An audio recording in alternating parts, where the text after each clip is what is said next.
तो last class में बताया था कि जो आपका क्रीप थ्योरी है, ब्लिक्स क्रीप थ्योरी बताया था सीपेज फ्लो के लिए होता है। तो उसमें मैंने आपको बताया था कि जो भी आपका पाइपिंग के अगेंस्ट आप जो सेफ्टी देते हैं या अंडरमाइनिंग के अगेंस्ट कैसे आपको सेफ रखना है, तो उसके लिए क्या है कि और जो आपका अपलिफ्ट प्रेशर है, दोनों के अगेंस्ट आपको सेफ्टी करना है। अपना जो भी आपका हाइड्रोलिक स्ट्रक्चर है उसको आपको सेफ बनाना है पाइपिंग और अंडरमाइनिंग के लिए और अपलिफ्ट प्रेशर के लिए। तो पाइपिंग और अंडरमाइनिंग के लिए क्या हुआ था कि जो भी आपका क्रीप लेंथ होगा उसको आपको सफिशिएंट प्रोवाइड करना है। ब्लिक्स ने क्रीप लेंथ निकाला था, तो सफिशिएंट कितना के बराबर होगा, सी इंटू एच एल के बराबर होगा। एच एल क्या है आपका हाइड्रोलिक, जो आपका हेड लॉस है एच एल, ठीक है। हेड लॉस कितना है, एच एल है, जो अप स्ट्रीम से डाउन स्ट्रीम जाने में आपका जो पानी में हेड लॉस हुआ वो आपका मतलब पानी अप स्ट्रीम से डाउन स्ट्रीम कैसे गया, मतलब डैम को तो पार करके नहीं गया, डैम के नीचे से गया मतलब, ठीक है। तो जो वो सॉइल में सीपेज होके गया, तो उसमें उसका जितना हेड लॉस हुआ वो आपका है, ठीक है, सी एच एल। और आपका जो क्रीप लेंथ है, क्रीप लेंथ वो जो आपको प्रोवाइड करना है सी इंटू एच एल के बराबर प्रोवाइड करना है। सी क्या है आपका, ब्लिक्स कॉफिशिएंट है सॉइल के लिए, मतलब अलग अलग सॉइल कंडीशन के लिए आपका जो ब्लिक्स का कॉफिशिएंट है वो अलग अलग वैल्यू है, ठीक है। उस हिसाब से आपको सफिशिएंट क्रीप लेंथ प्रोवाइड करना है। तो क्रीप लेंथ कितना प्रोवाइड करना है आपको, जो भी आप सी इंटू एच एल के बराबर प्रोवाइड करना है। अपलिफ्ट प्रेशर यानी कि आपका जो पानी में जो भी आपका हेड बन रहा है, पानी में आपका जो हेड आ रहा है, क्योंकि पानी क्या है, जो आपका सॉइल क्या है, सॉइल सबमर्ज है क्योंकि पानी अब सीपेज हो रहा है। जो सॉइल है आपका हाइड्रोलिक स्ट्रक्चर के नीचे, उसके वो क्या है कि सबमर्ज है क्योंकि पानी आपका सीपेज हो रहा है पानी का। इसलिए क्या है कि जो पानी आपका सीपेज होके जा रहा है उसमें क्या है कि एक रेसिडुअल हेड रहता है, मतलब उसमें एक प्रेशर मेंटेन रहता है। और उसका जो वर्टिकल कंपोनेंट होता है वो क्या करता है, वो आपका जो सॉइल पार्टिकल्स है उस पर क्या करता है, अपवर्ड में फोर्स लगाता है। तो इससे क्या होगा कि जो भी आपका स्ट्रक्चर है तो उसका आपका मतलब उसको काउंटर बैलेंस करने के लिए क्या होना चाहिए कि जो सॉइल का अपना खुद का वेट है वो उसको काउंटर बैलेंस करेगा, ठीक है। तो उसकी उसी के लिए क्या है कि आपको क्या करना है कि अगर आप सेफ्टी प्रोवाइड करना चाहते हैं पाइपिंग के अगेंस्ट, तो आपको क्या रखना है, आपको मैंने बताया था कि जो आपका टी है, वैल्यू ऑफ टी है स्मॉल टी, उसका जो वैल्यू होगा वो आपको रखना है H by G minus one. जो आपका स्मॉल टी है उसका वैल्यू आपको रखना है H by capital G minus one, ठीक है। तो ये था आपका लीड्स का ट्रिप थ्योरी था, ठीक है। अब लेंस वेटेड ट्रिप थ्योरी का बात करेंगे। ब्लिक की तरह ही क्या था कि लेंस, ब्लिक ने अपना जो थ्योरी दिया था वो कैलकुलेट किया था, उसने लेंथ ऑफ क्रीप कैलकुलेट किया था कैसे, बस उसने क्या किया था, जो भी हॉरिजेंटल क्रीप लेंथ था, जो पानी जैसे आपका क्रीप हो रहा था या सीपेज हो रहा था पानी का, तो जो पानी जो लेंथ मतलब जो पाथ फॉलो कर रहा था हाइड्रोलिक स्ट्रक्चर के नीचे, तो उसका उसने टोटल हॉरिजेंटल लेंथ निकाल लिया और वर्टिकल लेंथ निकाल लिया, ठीक है। क्योंकि हॉरिजेंटली पहले तो वर्टिकली मूव किया,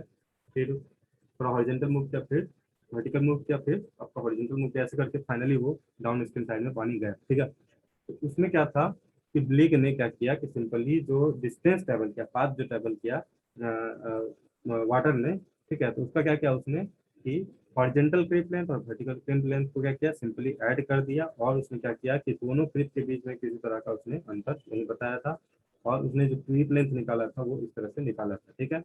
लेकिन लेन क्या था, लेन अपना जो एनालिसिस किया था उसके बेसिस पे उसने क्या पाया, उसने ये पाया कि 200 डैम का उसने क्या किया, स्टडी किया था, ठीक है। तो उसने ये पाया कि जो हॉरिजेंटल क्रीप है वो उतना इफेक्टिव नहीं है अपलिफ्ट कराने में जितना कि वर्टिकल क्रीप है। तो वर्टिकल क्रीप लेंथ वो ट्रेवल करा है पानी, ठीक है। तो हॉरिजेंटल डिस्टेंस जितना वो चाहे या हॉरिजेंटल क्रीप जिसको आप कहेंगे, तो हॉरिजेंटल क्रीप जो है उतना इफेक्टिव नहीं है, लेस इफेक्टिव है, ठीक है, अपलिफ्ट कराने में या हेड का लॉस कराने में जितना कि आपका वर्टिकल क्रीप है, ठीक है। इसलिए क्या था उसने मतलब क्या किया कि उसने माना कि जो हॉरिजेंटल क्रीप का जो लेंथ है उसको वन थर्ड से क्या किया जाए, कम कर दिया जाए वैल्यू को, और जो वर्टिकल क्रीप का लेंथ है उसको उतना ही रहने दिया जाए, ठीक है। तो उसने क्या किया कि हॉरिजेंटल क्रीप का जो लेंथ था उसने एक वेटेज फैक्टर लगाया जिसका वैल्यू 1/3 है, और उसने हॉरिजेंटल क्रीप से मल्टीप्लाई कर दिया, ठीक है। और वर्टिकल क्रीप के लिए क्या है कि उसने वन का जो फैक्टर जो पहले था वही 1.0 फैक्टर से उसने मल्टीप्लाई किया, ठीक है। तो इस तरह से जो टोटल क्रीप लेंथ आया, तो टोटल क्रीप लेंथ का अगर हम बात करेंगे तो वो कितना आया, वो आपका आया D1 प्लस 2D1 आया, प्लस 2D1 क्या हुआ आपका वर्टिकल लेंथ हुआ, जो डेप्थ पानी पहला वाला जो आपका डेप्थ था उसका 2d1, क्योंकि एक बार गया फिर ऊपर आके फिर वहां तक गया, फिर 2d1 प्लस L1 क्या हुआ, पहला हॉरिजॉन्टल लेंथ, ठीक है, तो L1/3 फिर प्लस 2d2, क्योंकि फिर अब क्या हुआ, पानी नीचे गया फिर वो ऊपर गया, वो वर्टिकल फिर जो डिस्टेंस ट्रेवल किया तो 2d2 किया, ठीक है। तो इस तरह फिर उसके बाद अगला जो हॉरिजॉन्टल पीक वो ट्रेवल किया तो L2/3 हो जाएगा अब प्लस 2d3, मतलब जो भी ब्लिक्स का जो आपका फॉर्मूला था उसमें आपको जहाँ हॉरिजॉन्टल पीक है वहाँ 1/3 से मल्टीप्लाई कर देना है, ठीक है। उसके बाद पाइपिंग के लिए सेफ्टी के लिए उसने क्या किया कि ट्रिप लेन जो है वो अ, वही जो आपका C1/HL, वो क्या था, CHL करके उसने फॉर्मूला दिया था ब्लिक्स ने, तो सी जो था उसने, सी जो था वो ब्लिक्स कॉफिशेंट था, ब्लिक्स कॉफिशेंट था। यहाँ पे क्या है कि ये जो आपका लेंस से आपका लेंस कॉफिशेंट कह सकते हैं, ठीक है। तो लेंस कॉफिशेंट के हिसाब से जो फॉर्मूला बन गया वो आपका C1/HL बना, ठीक। HL क्या है, सेम आपका हेड लॉस है, या हेड जो फ्लो करवा रहा है। हेड लॉस इसलिए कह रहे हैं क्योंकि मान लीजिए पानी अगर डाउन स्ट्रीम साइड में चला गया तो पहुंच गया अगर, तो उसमें कुछ ना कुछ तो वही हेड लॉस ही होगा ना, जो प्रेशर पहले था पानी का अपस्ट्रीम साइड में, और फाइनली जब डाउन स्ट्रीम साइड में पानी का लेवल नीचे रहा होगा तो जो दोनों के बीच का प्रेशर हेड का डिफरेंस है उसको हम हेड लॉस ही कहेंगे, या हेड जो पानी का फ्लो करवा रहा है, मतलब आप दोनों लैंग्वेज में इसको कह सकते हैं, ठीक है। तो इसलिए क्या है कि जो क्लिप लेंथ है, जो सेम उसने ब्लिक्स ने कहा था कि क्लिप लेंथ जो है वो क्या होना चाहिए, वो कितना सफिशिएंट क्लिप लेंथ हमको प्रोवाइड करना है, C/HL के बराबर करना है। तो अब लेन के केस में क्या है कि लेन ने अपना जितना भी उसका आपका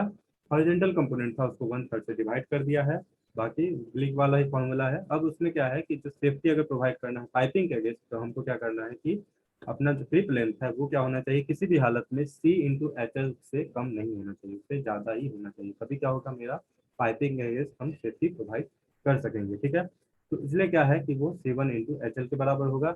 C1 क्या है, लेंस स्पीड कॉफिशिएंट है, और इसका वैल्यू जो है अलग अलग फाइल के लिए अलग अलग वैल्यू है। वेरी फाइन सैंड और सिल्ट है तो 8.5 वैल्यू है इसका, और अगर फाइन सैंड है तो इसका वैल्यू है 7 है, और कोर सैंड है तो इसका वैल्यू 5 है, ग्रेवल एंड सैंड है तो इसका वैल्यू 3.5 टू 3.0 है, बोल्डर ग्रेवल और सैंड है तो 2.5 टू 3.0 है, क्ले सॉइल के लिए 3.0 से 1.6 इसका वैल्यू है। और एचएल क्या है, एचएल आपका जो भी हेड जो फ्लो करवा रहा है, या आपका जो भी हेड लॉस हुआ है, ठीक है, डाउन स्ट्रीम साइड तक जाने में, ठीक है। लेंस थ्योरी जो था मतलब ब्लिक से इम्प्रूवमेंट पे था, लेकिन क्या था कि ये एक इम्पेरिकल फॉर्मूला है और किसी रैशनल बेसिस पे नहीं है, मतलब इम्पेरिकल फॉर्मूला उसने बनाया जैसे ब्लिक ने बनाया था, और इसलिए क्या है कि इसका डिजाइन में कहीं भी यूज नहीं होता है, ठीक है। ब्लिक्स थ्योरी क्या है कि मतलब अभी भी खोसला थ्योरी आ गया है, खोसला मॉडर्न खोसला थ्योरी आ जाने के बाद भी क्या है कि आपका जो ब्लिक्स थ्योरी है उसका यूज है, ठीक है। लेंस थ्योरी क्या है कि उसका कहीं भी प्रैक्टिकली कहीं यूज नहीं होता है, ठीक है, और इसका बस थ्योरिकल इंपॉर्टेंस है समझने के लिए, ठीक है। तो ब्लिक्स थ्योरी हुआ और लेंस थ्योरी हुआ, अब हम खोसलास थ्योरी की बात करेंगे और कॉन्सेप्ट ऑफ फ्लो नेट्स की बात करेंगे, ठीक है। तो खोसलास क्या था कि जितना भी आप हाइड्रोलिक स्ट्रक्चर का बात करेंगे, ठीक है, वियर और बैराज का बात करेंगे, तो वो क्या था कि वो ब्लिक्स थ्योरी के बेसिस पे उसे डिजाइन किया गया, उसे बनाया गया किस पीरियड में, 1910 से लेकर 1925 तक में, ठीक है। 1926 और 27 में क्या हुआ कि अपर चेनाब कैनाल रिस्पॉन्स, ठीक है, अपर चेनाब कैनाल सिफॉन्स में क्या हुआ कि जो ब्लिक्स थ्योरी के बेसिस पे अगर डिजाइन किया गया तो उसमें देखा गया कि वहाँ अंडर माइनिंग प्रॉब्लम्स हो रहा है, अंडर माइनिंग प्रॉब्लम्स मतलब सॉइल के नीचे जो आपका माइनिंग प्रॉब्लम्स हो रहा है, ठीक है। तो उसमें अगर इन्वेस्टिगेशन स्टार्ट किया गया और इसी से क्या हुआ कि हमारा खोसलास थ्योरी आया है, ठीक है। खोसलास थ्योरी क्या कहता है, तो खोसलास थ्योरी के लिए अगर बात करेंगे तो खोसलास थ्योरी का जो मेन प्रिंसिपल है वो क्या है कि जो वाटर सीप कर रहा है वो क्या है कि वो does not creep along the bottom contour of pucca floor as stated by Lake, जो पानी आपका सीपेज हो रहा है पानी का, ठीक है, अप स्ट्रीम साइड से डाउन स्ट्रीम साइड जाने में, हाइड्रोलिक स्ट्रक्चर का अप स्ट्रीम साइड और डाउन स्ट्रीम साइड, मतलब ठीक समझ गए। तो क्या है कि आपका जो पानी वाटर में सीपेज हो रहा है तो वो क्या कर रहा है कि वो बॉटम कंटर जो पक्का फ्लोर जो आप बनाए हैं, मतलब बॉटम में हाइड्रोलिक स्ट्रक्चर के बॉटम में आपने जो पक्का फ्लोर बना के रखा है, ठीक है, या फाउंडेशन जो आपने बना के रखा है, तो क्या है कि पानी जो है वो क्रीप लेंथ को वो फॉलो नहीं कर रहा है, जो भी पानी स्लिप कर रहा है तो वो क्रीप लेंथ को फॉलो नहीं कर रहा है, या वो बॉटम कंटूर को फॉलो नहीं कर रहा है, जैसा कि ब्लिग ने कहा था, ठीक है। तो क्या फॉलो कर रहा है, पानी जो है पानी मूव करता है एक सेट ऑफ स्ट्रीम लाइंस में, पानी एक अलग अलग सेट ऑफ स्ट्रीम लाइंस में फ्लो करता है, ठीक है। और जो स्टेडी सीपेज होता है पानी का, एक स्टेडी सीपेज होता है, ठीक है, और वो वर्टिकल प्लेन में होता है, जो भी समुद्र का वर्टिकल प्लेन में होता है उसको हम लैप्लेसियन इक्वेशन से डिनोट कर सकते हैं, और लैप्लेसियन इक्वेशन क्या है, D square five by D X square plus D square five by D Z square equal to zero. ठीक है, ये एक लैप्लासियन इक्वेशन है जिससे हम जो भी हमारा सीपेज हो रहा है पानी का, आपका सीपेज हो रहा है, अंडरग्राउंड सीपेज हो रहा है, तो उसको हम इस इक्वेशन से डिनोट कर सकते हैं। ठीक है, इसमें यहाँ पे फाई जो है, फाई को हम कहते हैं फ्लो पोटेंशियल कहते हैं। ठीक है, और इसका जो वैल्यू है के, कैपिटल के इंटू स्मॉल एच के बराबर होता है। कैपिटल के क्या है आपका, coefficient of permeability of soil है, सॉइल का परमिएबिलिटी कोफिशिएंट है। ठीक है, और इसको डायरेक्टली लॉ से जैसे डिफाइन किया गया तो वैसा ही रहेगा। ठीक है, एच जो है, एच आपका रेसिडुअल हेड है, पानी का जो भी आपका प्रेशर हेड या रेसिडुअल हेड, जो पानी में हेड बचा है किसी भी खास पॉइंट पे, उसको हम रेसिडुअल हेड कह सकते हैं। ठीक है, फाइल के अंदर किसी भी पॉइंट पे एच जो है पानी का रेसिडुअल हेड है। ठीक है, ये जो एबव इक्वेशन है आपका D square five by D X square plus D square five by D Z square, ये दो जो इक्वेशन है, ये क्या रिप्रेजेंट करता है, ये दो कर्व को रिप्रेजेंट करता है जो एक दूसरे को परपेंडिकुलरली या ऑर्थोगोनली कट कर रहे हैं। ठीक है, तो ये दो जो